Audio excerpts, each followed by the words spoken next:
bonito es encontrarnos familia una semana más para estudiar esta preciosa lección que para mí ha sido una maravilla. Llegamos al Ecuador y un poquito más allá de esta lección, como es el libro de Marcos. Creo que es uno de los personajes de la Biblia con el que me identifico mucho. A mí me gusta mucho el milagro, el ver, déjame de tanta flor y colócame aquí lo que es importante. Eso es como cuando nos sirven la comida, ya los entrantes están suficientes, vamos a ir al plato fuerte. Y Marcos me presenta ese tipo de alimento que me deja a mí crecer en Cristo Jesús, como lo hace la Biblia, pero especialmente este libro para mí me agrada. Ver a través de él la cara de aquel león, ese león de Judá, ese hombre que vino a la tierra a hacer bien. Vamos a pedir de manera especial, Daniela, ¿qué tal la semana? ¿Cómo te ha ido? Muy bien, ¿Sí? feliz, contenta. Una vez Marco, más aquí. Marco, a pesar del trabajo, aquí estás, ¿eh? Aquí Yo sé. estoy. Así que vamos a pedir que Marco nos comparta la lectura de esta semana y Daniela nos tenga una oración y pidamos al Espíritu Santo que nos Sí. dirija. Porque el Hijo del Hombre tampoco vino para ser servido, sino para servir y dar su vida en rescate por muchos. Amén. En estas palabras vamos a orar. Vale. Oremos. Querido Padre que estás en los cielos, te alabamos, te engrandecemos. Grande es tu nombre, grande es tu misericordia, tu amor. Señor, pedimos por tu presencia, por tu Santo Espíritu, que tú acompañes a cada uno de nuestros oyentes, Señor, que tu palabra llegue a sus corazones, que, Señor, siempre vengamos a ti, Señor, porque eres nuestro único camino, única esperanza. Y te agradecemos por eso, Señor. En el precioso nombre de Cristo Jesús te alabo y te agradezco. Amén. Amén. Amén. Jesús no era solo llamado maestro por leer la lección y dar la clase. Jesús era llamado maestro porque aparte de la clase, comenzaba a fomentar lo que él hablaba. Y fue más lo que hizo que lo que habló. Yo creo que cuando el sermón tiene poder en nuestra vida, es un sermón que se predica a través de nuestro testimonio. Creo que esta semana nos involucramos en instruyendo a los discípulos la parte 2. La semana pasada veíamos la 1 con temas muy interesantes y cómo no esta semana. Y comenzamos con un plato fuerte en una sociedad donde el matrimonio dura lo que dura la felicidad a Bien. veces de una sonrisa. Y Jesús va a tomar un tema que es interesante y es el tema del divorcio. Y Sí. llegan preguntas. No sé, Daniela, esta semana, ¿qué podemos introducir de esta lección? El texto para mí ha sido maravilloso, pero vamos a entrar a materia para que el centro no se nos quede. Primero, me encanta de Jesús que nunca se mete en discusiones. Él va directamente al tema, pero no discute. Ya cuando hablamos del divorcio no es algo nuevo. En los tiempos de Moisés se practicaba el divorcio. Ellos van directamente a Deuteronomio, ¿vale? Y esa ley estaba hecha para proteger a la mujer. Pero digamos, después de tantos años, tantos siglos, que pervierten esa ley y ahora está ya no le está ayudando a la mujer, la está perjudicando. Y Jesús no se mete en eso, ni siquiera entra en la discusión. Los lleva directamente donde Génesis 1 y 2, donde está el plan original de Dios. Amén. ¿Qué es lo que quiere Dios? Lo que el hombre unió, lo que Dios unió, el hombre no lo separe. Eso me encanta de Jesús, que no entre. Él enseguida vio la trampa que le quería poner los fariseos. ¿Y cuál era esa Correcto. trampa? Porque Juan el Bautista, si nos recordamos, perdió su cabeza. ¿Por qué? Porque le dijo a Herodes, no te es lícito tomar la mujer de tu hermano. Y él se casó con la mujer con su cuñada, ¿verdad? Y eso era el plan de ellos, ponerlo en conflicto con Herodes, a ver si Jesús también cae en lo mismo. Y no Mira, entra la en eso. culpabilidad hacia la mujer desde la caída Sí. siempre ha sido un tema de conflicto para muchos y en muchas culturas se utiliza. No es el hombre el que pecó, fuiste tú. Así que tú tienes que estar subyugada. Y me encanta porque el Señor no sacó a la dama de ninguna parte diferente del cuerpo que del costado. Y ahí está al lado del corazón, significa protección. No la sacó Sí. del pie porque la aplastaríamos, no la sacó de la cabeza porque se creería que estaría por encima. Y creo que cuando el Señor dice ayuda idónea, aunque parezcamos diferentes, somos tan complementarios en el trabajo que Dios ha dado. Pero claro, el divorcio en ese tiempo se convirtió en que si las lentejas se quemaban, ya no te quiero. Por O sea, cualquier buscamos, cosa la podía dejar. era por Sí. cualquier. Y por eso la pregunta es, Señor, Sí. por cualquier cosa podemos dar carta de divorcio. Entonces el Señor le dice, Mm, hombre, vengan para acá, vamos a estudiar. Esto no es lo original del tema, No. porque el Señor varón y hembra los juntó. Que esto también es interesante decirlo Sí. en un mundo que piensa de manera diferente. Y a veces mis jóvenes se ríen cuando yo les digo, porque Dios creó tornillo con tuerca y no tornillo con tornillo o tuerca con tuerca. Ya. Y bueno, lo puedes tomar, entiéndelo. Yo sé que el que quiera escuchar lo Sí, va a sí. oír. Para poco, Sí, sí. ¿verdad? Para el que escucha bien, con pocas palabras basta. Y esto del divorcio entra a ser que hasta se ponían en algunos caminos, en los barrancos, y si la chica pasaba y le caía allá adentro la carta de divorcio, ya Ya. tenían que tomarla. O sea, ellos ya se lavaban las manos. Y claro, esto se estaba convirtiendo en un juego. Entonces el Señor le dice, oye, por la culpa de vuestra dureza, de vuestro corazón, Moisés os permitió. Es como que a veces en el amor de que no te pierdas, de no arrancar cizaña, porque se viene el trigo, se han permitido cosas. Pero ahora el Señor puntualiza que para el tiempo final no es lo que el Señor quiere Ya. y el matrimonio creo que recobra una Sí. importancia y Dios no se la quita.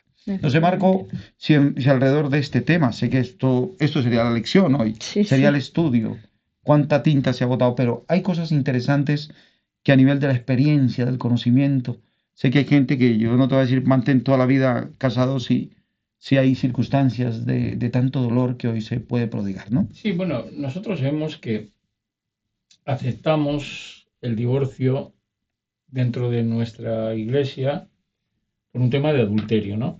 En el momento que hay adulterio, entendemos que el miembro que ha sufrido el adulterio puede solicitar el divorcio. Ujú. Esto lo podíamos amplificar porque ya lo hemos hablado alguna vez, porque no es únicamente adulterar el hecho de irte con otra persona, ¿no? Sino hay muchos votos matrimoniales que se hacen en el matrimonio y cualquiera de esos votos que adulteres es adulterio, ¿no? O que le cambies, o que le pongas o le O que le quites. cambies. Ese es el tema. ¿Qué es importante en el matrimonio? Pues es el plan de Dios. Como dijo Jesús, está establecido desde el principio. Con bendición y todo. Sí, sí. ¿Cuál es el problema? Pues cuando no lo comprendemos así. La importancia de... Esto tiene ciertas similitudes cuando aceptamos a Cristo en nuestra vida y tomamos la decisión de bautizarnos, ¿no? Cuando encontramos a la mujer de nuestra vida y tomamos la decisión de casarnos. ¿Es el fin o es el Es principio? el principio del camino. Es el principio. Lo mismo que cuando nos bautizamos es el principio de nuestra relación con Cristo. El matrimonio cuando nos casamos es el principio de la relación con la persona que hemos elegido y que nos ha elegido. Entonces lo tenemos que cuidar. Queremos garantías. Mira, yo hablo con muchas personas sobre este tema, pastor, ¿qué hago? Y cuando comienzo a mirar las razones en muchas de las circunstancias, ¿por qué pides el divorcio y por qué te quieres ir del hogar? Quiero asegurarte que en un 90% hemos sacado antes de ese adulterio a Jesús de nuestro matrimonio. No podemos pretender que la barca vaya bien, porque hubo un matrimonio que el Señor estuvo allí presente, que yo creo que casi lo celebró, esa boda de Caná, el primer milagro. Sí. Tuvieron problemas. Sí. Uy, qué problemas tuvieron. Se acabó el vino, o sea, nos quedamos la gente con sed. Yo creo que esa boda en medio del desierto, esperaron el verano, quisiera buen tiempo para invitar, y las bodas duraban 7 días. Y al tercer día ya no había nada, era una boda de pobres de alguna manera. Y María intercede y dice, Señor, mira tal, y le dice, no ha llegado mi hora. Pero lo interesante es que cuando Jesús está, hay solución. Ahora, Sí. yo siempre digo, si alguien me decía, es que mi marido, es que mi mujer, y comenzamos a esa mujer que un día nos ilusionamos, que era la belleza, que no queríamos sino estar a todo lado pegado de ella. Ahora ya comienza a ser como Adán. Y esto viene desde Adán. Cuando se pecó, Adán dice, ¿y quién fue el que cometió este error, no? La mujer. Ah, no, la mujer que me diste es esa, ya no era su hermosa niña, era la Eva, la que solamente sirve para tener hijos. En otras palabras, o sea, comienza a rechazar porque él fue el que le puso el nombre, no es Dios. Así que la rechaza y entonces dice, ay Señor, sí, pero no es eso. La serpiente, esa me engañó. Y luego termina diciendo, y tú que la creaste. O sea, hay una Ya. proyección siempre cuando hay problemas en el matrimonio y es de tratar de proyectar, en psicología se llama proyección, pasar lo que yo estoy sintiendo y divulgar que otros lo tienen. Y por eso el Señor dice, oye, amigo, sáquese la viga de su ojo antes de ir a sacar la paja de su hermano. O sea, las circunstancias del matrimonio sufrirán grandes calamidades. Satanás tiene un gran acervo de dañar el matrimonio porque sabe que es el fundamento y el pilar de este mundo. De la sociedad. Es el pilar de la de la iglesia, es el pilar del mundo, es el pilar de todo. De todo. Si no hay familia, Ujú. ¿cómo la constituimos? Me quiero quedar un poquito aquí porque ahora vamos a pasar, bendice a los hijos. Y ahora viene, ¿qué tema familiar, no? ¿Qué viene? O sea, el Señor los unió, procread, pero esto tiene que ver un pueblo de Dios que viene en adelante espiritualmente. Y ahora bendice a los niños. ¿Qué está pasando? Los niños tal vez también eran marginados. Jesús me Parece que encanta. sí. Nunca dejó al caído, nunca dejó al que estaba sufriendo, y menos a un niño. Pero está diciendo que estaban reprendiendo a los que traían a los niños. Correcto. Digo, Jesús no tiene tiempo para eso. Eso no. Son Aquí milagros insignificantes. grandes, aquí chiquitines. Sí, ¿cómo vas a traer eso? Y Para que lo Jesús se bendiga. enfada muchísimo. Dice, no hay reprensión más grande que esta. Digo, dejad a los niños que vengan a mí. No los impidáis. Ellos no entendieron cómo hay que recibir el reino de Dios, como a un niño. Ellos no lo entendieron. El perdón que se mueve aquí es impresionante. Yo creo que Sí. la palabra clave es perdón. Perdón, sí. Un niño es capaz de olvidar rápidamente, cuando con amor se pide disculpas. Y yo pienso que nosotros, yo quiero ya hacer un llamado de atención como padre. Yo tengo 4 chavales, muchas veces tengo que llegar y me he equivocado, a veces en la corrección y tener que decirles perdóname. A veces que una nota, darles un abrazo y decirles perdóname porque yo también me equivoco. Yo creo que cuánta sanación habría de nuestros hijos, y cuando la palabra de Dios dice no provoquéis ira a vuestros hijos, no está hablando de un pellizco ni que le tires de la oreja. Cuando habla de eso es cuando el divorcio, cuando hay rotura. Mira cómo se compone este texto, cuánto daño hemos hecho a alguien que no es culpable. Así que pongámonos pilas porque el Señor nos habla claro sobre el divorcio. Sí, sí. Bendecir a los niños, si no fueses como uno de estos chiquititos, lo toma en su rodilla, lo abraza, no heredaréis la vida eterna. Y el niño cree. La capacidad del niño es, tenía amigos pequeños, yo me tiraba, tírate, el niño con miedo, tírate que yo te agarro, papá. Y él sin pensárselo, sabía que era su padre que lo esperaba. Sí, sí, Y había que agarrarlo. Y el niño sentía esa seguridad en su padre. ¿Cuánto más nosotros sentimos esa seguridad en Dios? Marco, yo a veces me quedo mirando a este niño y nosotros nos preocupamos por todo. ¿Qué vamos a pagar? ¿Cómo vamos a hacer para la renta? Y a veces me puede pasar a mí como padre y mantengo mi cabeza rulando y dejo de pensar en lo bonito de servir. Entonces mi cabeza así, yo a veces veo mis barrigones, como digo yo, dormidos. Yo a veces me pregunto, ¿este estará pensando que va a comer mañana? Yo no creo que mi hijo se acuesta diciendo, ay, ¿qué voy a comer mañana, papá? Señor, danos, mi padre no. Ese chino se acuesta a dormir y mañana tendrá que ver y tengo hambre. O sea, cuánta fe y cuánta seguridad hay en eso. Bendice a los hijos. Ahora aparece una circunstancia, no solamente los matrimonios, los hijos, sino ahora los jóvenes. Y aparece un chico corriendo. Joven, sí. Y la palabra es, Señor, ¿qué tengo que hacer? Siempre el hombre espera a él hacer cosas para ser salvo. Creo que es la pregunta de muchos. Muchos se preguntan, ¿qué tengo que hacer para heredar la vida eterna? Y el joven rico es sincero. Pero Jesús pone a prueba su sinceridad, porque le pregunta, tienes que guardar los mandamientos. Y digo, yo todo lo he hecho desde mi juventud, ¿no? Y cuando le pone a prueba la sinceridad, le dice, vende todo lo que tienes y sígueme. Y el joven pues tenía mucha herencia, mucha riqueza y se marchó. ¿Cuántos y es triste, colocamos nuestra bendición eterna en las riquezas de este mundo que alrededor serán paja y no servirán para nada? El mundo va en una contraposición tremenda. Y hoy yo creo que Marco, esta circunstancia del joven rico, pregunta, ¿qué debo hacer para heredar la vida eterna? ¿Cuánta gente quisiera decir, no, te va a costar 10 millones, pero 20 millones, 30 millones, no sé, ¿verdad? No es solo eso, Jesús le pone a prueba su sinceridad, pero no se queda ahí. Es una lección de fe en realidad esto. Es que tú no vas a lograr la vida eterna, tú por tus fuerzas. Ahí está la clave. Y ahí no entendió eso. Jamás lo vas a hacer por tus fuerzas. Tú tienes que venir a Jesús, es por gracia, es por el sacrificio de Cristo. Y esa es la lección muy importante que tenemos que tener. Lo que Martín Lutero un día hizo ahí, clavó, es eso. Sí. Oye, no es por obras para que nadie se gloríe, sino es por el creer en Cristo Jesús, que puede ser nuestro Salvador. Sí. Marcos, si tú te vienes, imagínate, ponte en el lado de Jesús y ves que alguien te llegue y te dice, oye, ¿qué tengo que hacer para heredar la vida eterna? Marco, ¿de qué manera le contestaríamos? ¿Cuál sería la experiencia de fe que podríamos transmitir hacia una persona que necesita escuchar una respuesta firme? Pon a Dios al manejo de tu vida y despreocúpate. Como tú decías, que tus niños, cuando se meten a dormir, no les preocupa lo que van a comer al día siguiente porque saben que ahí está papá para solucionarlo. Así tendría que ser nuestra vida con Dios. Todas estas preocupaciones del trabajo, de la vivienda, de la avería del coche, del padrón. Señor, tú sabes lo que necesito. Aquí estoy esperando. A mí me preocupa otra cosa.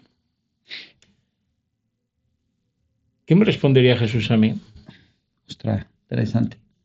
Interesante, ¿sí? ¿Qué te diría, Marco? No lo sé. Esa es la pregunta que nos tenemos que hacer. Cada día al Señor cuando dice deja lo que tienes. ¿Qué es lo que nos está evitando caminar con Jesús? Yo creo que hay una cosa importante ahí, porque no puede ser la riqueza solamente el dinero. Hay gente que es tan pobre que lo único que tienen es dinero. Así que lo que queremos decir con esto es que necesitamos a Jesús en nuestra vida. Sin Él nada es posible. Jesús te cambia algo interesante. El que está separado de mí, Nada Lucas puedes. 15, nada podéis hacer separado de mí. Pero ahora dice en Filipenses, todo lo puedo en Cristo que me fortalece. O sea, sin Jesús, nada.